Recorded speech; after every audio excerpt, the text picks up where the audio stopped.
सभी को मेरा नमस्कार। मैं doctor Subhadra Kumari Sinha, assistant professor Hindi, JN college Madhubani, Bihar में कार्यरत हूँ।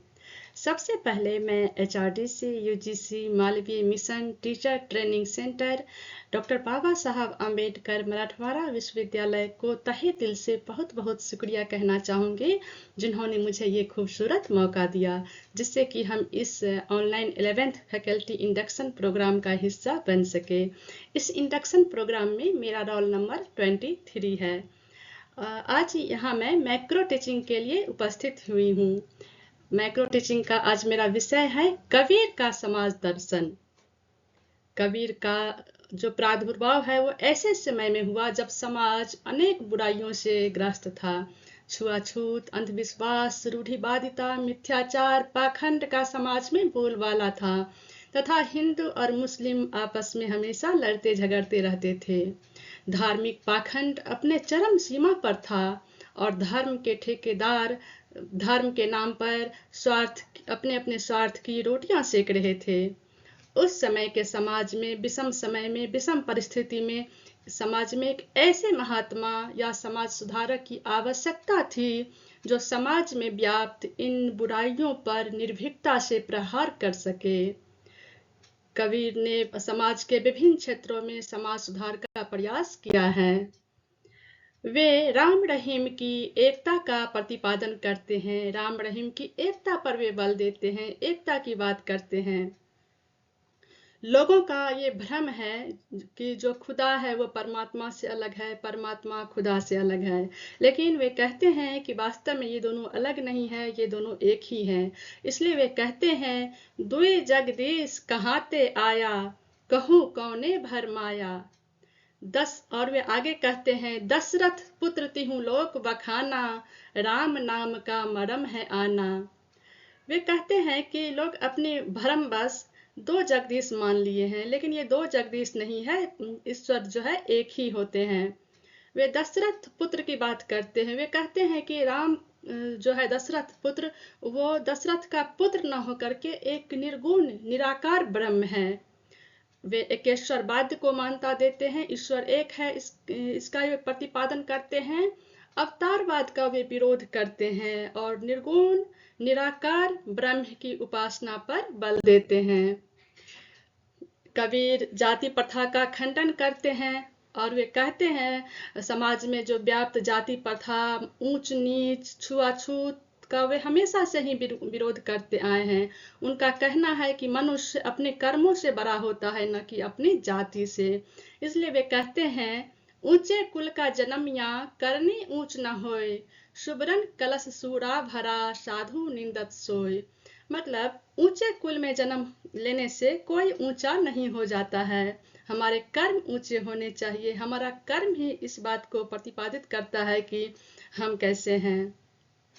हमारे कैसे लोहू, तुम्हारे कैसे दूध, तुम कैसे बामन पांडे, हम कैसे सूद। जाति प्रथा का खंडन करते हुए कहते हैं, ये कैसे हो सकता है कि हर एक मनुष्य के शरीर में एक ही जैसा खून बहता है।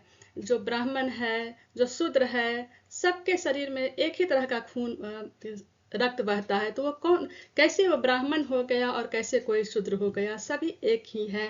वे ऐसा कहते हैं। आगे वे कहते हैं कि जो तू बाभन बभनी जाया, आन बाट हुए क्यों नहीं आया। वे कहते हैं कि यदि तुम ब्राह्मण हो तो तुम फिर अलग रास्ते से क्यों नहीं आए, लेकिन यहाँ सभी मनुष्य का जन्म अपनी माँ के पेट से ही होता है। आगे वे मूर्ति पूजा का विरोध करते हैं। कबीर इसका डटकर विरोध करते हैं और वे समझाते हुए कहते हैं कि इंसान अपनी मूर्खतावश जो है वो मूर्ति पूजा, सगुण ईश्वर की उपासना करते हैं, क्योंकि ऐसे कोई ईश्वर नहीं है। दुनिया ऐसी बाबरी पाथन पूजन जाए, घर की चकिया कोई ना पूजे, जही का पीसा खाए। वे कहते हैं कि दुनिया जो है सो पागल हो गई है, बावड़ी हो गई है, जो वो पत्थर को पूजती है, लेकिन जिस घर में रखी हुई चाकी जिसका हम आटा पिसा हुआ खाते हैं, उसकी पूजा कोई नहीं करता। और वे आगे यहाँ तक कहते हैं कि पाहन पूजे हरि मिले तो मैं पूजू पहाड़, घर की चाकी कोई न पूजे पीस खाए संसार। यदि पत्थर को पूजने से हमें ईश्वर की प्राप्ति होगी तब तो मैं पहाड़ को पूजने के लिए भी तैयार हूँ। वे जीव हिंसा का विरोध करते हैं। कबीर ने धर्म के नाम पर व्याप्त हिंसा का विरोध किया है।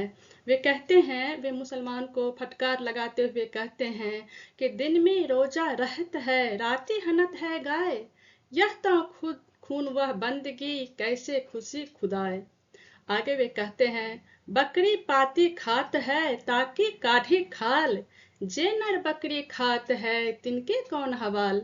वे कहते हैं यदि बकरी सिर्फ घास पात पेड़ के छाल खाती है तब तो उनको काटा जाता है, उनका खाल निकाला जाता है, लेकिन जो नर बकरी को खाता है उनकी क्या गति हो सकती है। वो इस तरह से मनुष्य को प्रेरित करते हैं। हिंदू मुस्लिम पाखंड का वो खंडन करते हैं। उनका शुरुआत से ही ये मानना रहा है कि हिंदू मुस्लिम जाति प्रथा का वो विरोध करते हैं, इसलिए हिंदू मुस्लिम के पाखंड, उनके वो जो धर्म के नाम पे जो दिखावा करते हैं, जो पाखंड करते हैं, उसका वो विरोध करते हैं।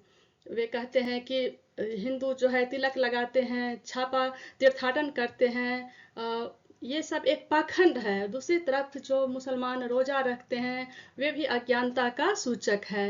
वे कहते हैं कि माला फेरत जुग गया, फिरा न मन का फेर, कर का मन का डाड़ी के मन का फेर। कबीर नैतिक मूल्यों के पक्षधर थे, एक ऐसे संत कवि जो जनता के सच्चे पथ प्रदर्शक थे। उन्होंने व्यक्तियों के सुधार पर बल दिया, क्योंकि उनका मानना था कि व्यक्ति समाज में रहता है और जब व्यक्ति सुधरेगा तभी इस समाज का सुधार हो सकता है। यही उनका समाज दर्शन है, यही उनकी शिक्षा है जो आज भी प्रासंगिक बनी हुई है। धन्यवाद।